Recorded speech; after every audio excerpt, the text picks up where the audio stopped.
Eric, you're looking like you're feeling more and more comfortable in the offense. You feel that way? I mean, you feel like you're starting to sort of make your mark now? I think I felt comfortable in the offense in spring after I got my feet in the water and got to know they switched me behind Savion. Nothing really changes, just the numbers, but I feel like I've always been comfortable, and the offense is really just getting an opportunity to go out there and get a ball. Do you feel more comfortable at X or at Z? I mean, I like my left foot being up more so I can break off my right, but I can do either or. How's the team bounce back from your view since that loss to SMU on Saturday? I think we just got to watch it. Guys can't think about a loss. There's nothing we can do to get that back. We just got to move on. Game plan for Kansas and just move on from it. Can't really worry about it. What are you seeing from Kansas defensively? I know they got a really good cornerback now, Kobe Bryant up there. I mean, we try not to worry too much about the other guys, just worry about ourselves. But, yeah, they have some pretty good DBs, 2 and 3 on both sides. Kobe, don't really know the other guy's name, number 3, but we're just really worried about our game plan, going out there playing fast, getting our protections down, blocking the perimeter, and just going out there playing fast. What are your thoughts on how Josh is playing and just delivering the ball to all you different guys? I mean, Josh is playing great. He's getting the ball out. He's looking not just at one guy. He's looking at everybody. And everybody will say that last game he didn't play so well, but if you look at the first 3 games that we did play, he's playing at a really high caliber, so we're just going to keep going. Eric, when you were making your decision on where to come to school this year, how important was it to be able to come back to the Metroplex? It was very important. There's a lot of other schools hit me to go to their school, throwing all these sorts of type of deals, but I really just want to be back, in my community. I went to school not 30, 45 minutes from here. Those people raised me from seventh grade till I was a senior and I graduated, and those little kids mean so much to me, so I really just love being back in Fort Worth, being able to be a role model of those kids. What you miss most about Texas when you were not at home? The food. I miss the food. Texas barbecue, Texas anything. Everything's bigger in Texas no matter what it is. Have you had a debate with the guys from Memphis about which area has better barbecue? I'd have to give it to Memphis. When I was at Boise State, we played against Memphis, and we went to this little hole-in-the-wall barbecue spot, and it was really good. So I'd have to give it to Memphis. Hey, yeah, when times get tough, who do you lean on? Like, who's in your network that you go to? Probably one of my close friends, if not my Aunt Sarah. She took me in at a young age, so if I'm really going through anything, that's who I really look forward to talking to is my Aunt Sarah. She gets me through anything, always has. Even if it's wrong, she'll tell me what needs to be said, not what everybody else would tell me, just to move on from it. She'll tell me what I need to hear. So that's why I go to. Does she live in the area? Does she come Yeah. games? Uh-huh. Does she make the games? Mm-hmm. When you scored that touchdown against UCF, your first touchdown as a frog, how busy was your phone that night after that touchdown? It really wasn't that busy. I mean, with a lot of congratulations, it really was just like, oh, it's a tough loss. It's a tough loss. So when you score your first touchdown and you lose, it's not the best, but it was a touchdown, so I was happy for it. What do you do in your downtime? I take care of my dog, Duke, and I play video games. And dogs do. He's a German Shepherd lab. When you think about the offense, you guys are putting up a good number of points every week. How do you think this offense can still take another step forward? If we can get the running game going, that's not just having to do with the O-line. That's having to do with the receivers on the perimeter, selling the route, looking like it's a route, then going to go block the safety. And really just guys got to have a mentality for themselves. You can't just go on the O-line and say, oh, I'm going to block this guy right here. You got to move him out of that spot so the running back can have a hole to go through. So it's just guys got to bring a different type of mentality when it comes to the run game. How talented is this receiver group for you guys? It seems like every game, a different guy stepping up. You had over 100 yards last week. Jack's having a great year. JP's having a great year. Savion's having a great year. So kind of talk about how talented you feel this receiver group is compared to the rest of the Big 12. When I came here, I didn't know that we had really a lot of talented guys in the room. Jack Bech, I know he was a freshman All-American at LSU, and, Savion's been a consistent guy. And I saw JP play when I was at Boise State, so I knew we had guys, but I didn't know we had dudes like this really willing to go out there and play every down, no matter what, and get the ball. Jack's having an amazing year. I think he's top 5 in the country in receiving yards, so he's having a great year. And Savion's a guy that's really a dude that I like to learn from. He's ahead of me. I'm his backup, so, I'm really just out there learning from him. And JP, he's really just a twitchy little twitchy little slot guy. He's going to be open every time. That's one guy I know that's going to be open no matter what. So when you have those three on the field at a time, and then Sevion, he comes out, I go in. I feel like compared to the Big 12, I think we're up there. It seems like there's a level of physicality with the receivers on this team as well. Do you guys all kind of like contact? I mean, when you see Jack Bech, he's a huge guy. He goes out there and makes a big impact block. And then you just see the energy from that. You see Say go out there and do it. When you get on the field, that's the only thing you really want to do is go out there and block just to put the team first. So, Eric, what's the best thing about TCU? I would say the people.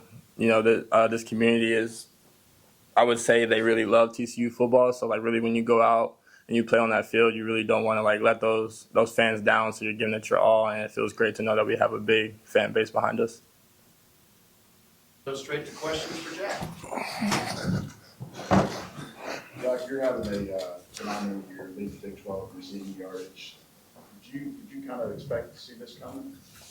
I really just put, all my trust in God. This is the closest I've ever been with Him in my life. Just reading the Bible, praying to Him every morning. You set individual goals for yourself, obviously, but you put the team first. And then all the individual stuff comes with it. But, I really just put all my trust in God and let Him I'll just follow the path He put me on. Jack, how's the team responded after 2 tough weeks on Saturdays? Yeah, Coach Kelly told us after practice that he thinks that, that was one of our better Tuesday practices we've had throughout the season and throughout the whole fall camps.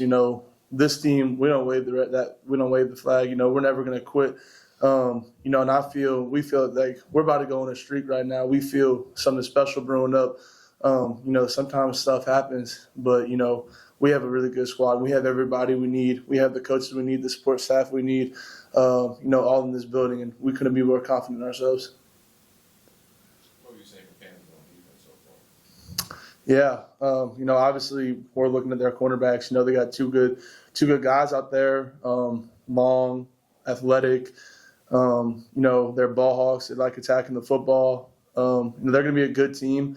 But we're a good team too. We're excited to go up to Kansas. Go play in Arrowhead. It's going to be a big stage, and we're excited to go up there and show them what we're made out of. I guess, Eric, the same thing, but offensively, you guys are putting up a lot of points. But what are some ways that you think the offense can still improve at this point? Yeah, I think kind of everybody kind of knows. I think that we just got to get our run game going a little bit more, just because obviously we can we're going to air it out. We're going to score a lot of points, but at those crucial times like the end of the game, where maybe we need to run a little bit of clock in those crucial moments. And like I said, we have all the confidence in our O-line. We have some of the best backs in the country. We just got to put it all together. And like I said, we couldn't have more confidence, more faith in those guys to be able to do it. The thing that's kind of led y'all's offense this year is just the standout play from you guys at receiver. You've obviously had a good year. Eric's had a 100-yard game. JP's had one. Savion's had a big game. So what's that say about y'all's receiver room right now, the way that you guys are playing it out? How do you kind of not really compare yourself to Big 12, but, obviously you're showing that you have one of the best units in the Big 12. Yeah, I think it all just starts up front with the O-line and Hoove. The O-line has done a great job protecting Hoove, and Hoove's done a great job finding the open guy. Me, myself, all the receivers, everybody, we wouldn't want anybody else tossing us the rock besides Hoove. He's been great. He's one of the best QBs, if not the best quarterback in the nation right now. And he can throw one heck of a ball. We love catching his ball. And, we all push each other every day. Iron sharpens iron.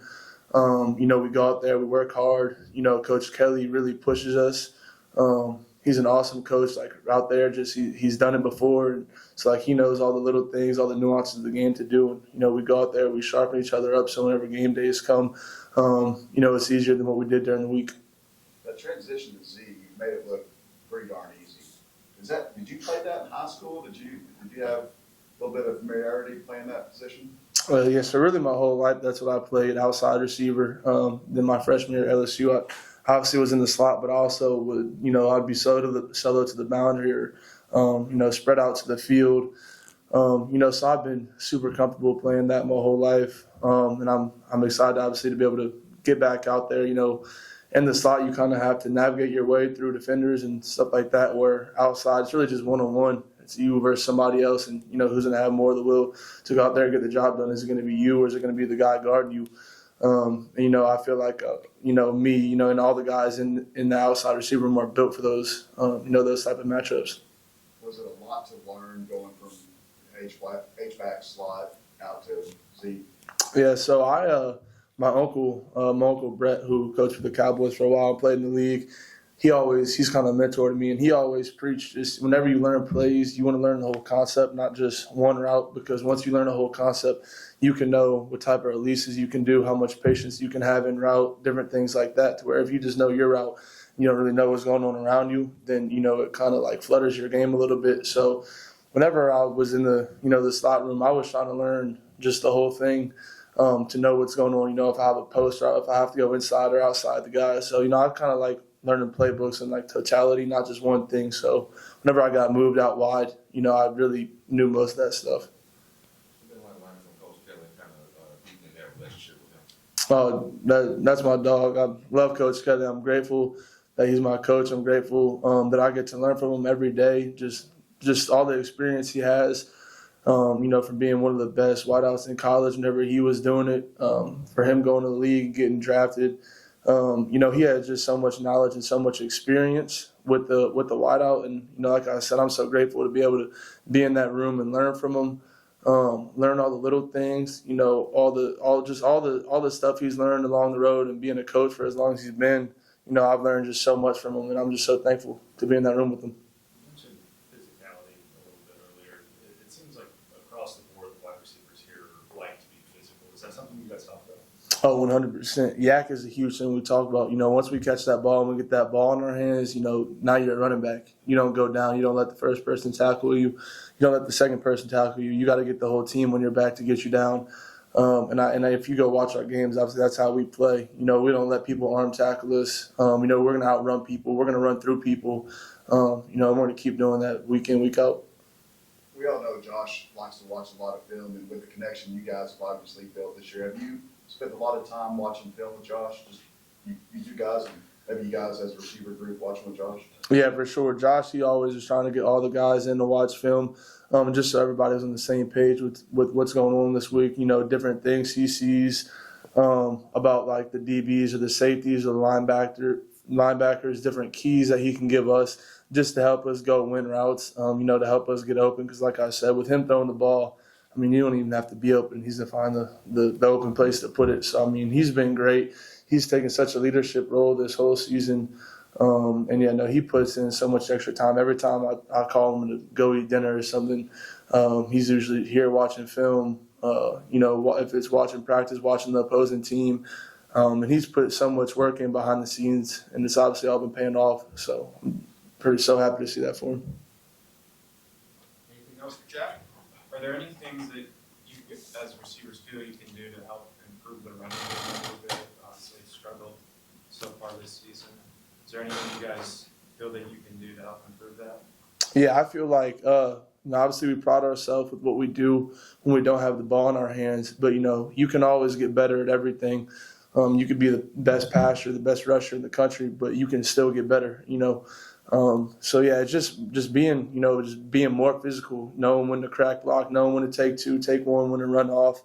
The different calls that we give the O-line when we're out there, just making sure that we're on point with that. And to really just keep doing what we're doing out wide, because the more that we can spread guys out, the more guys they're going to have to use to cover us, which means the less guys that are going to be in the box to run the ball.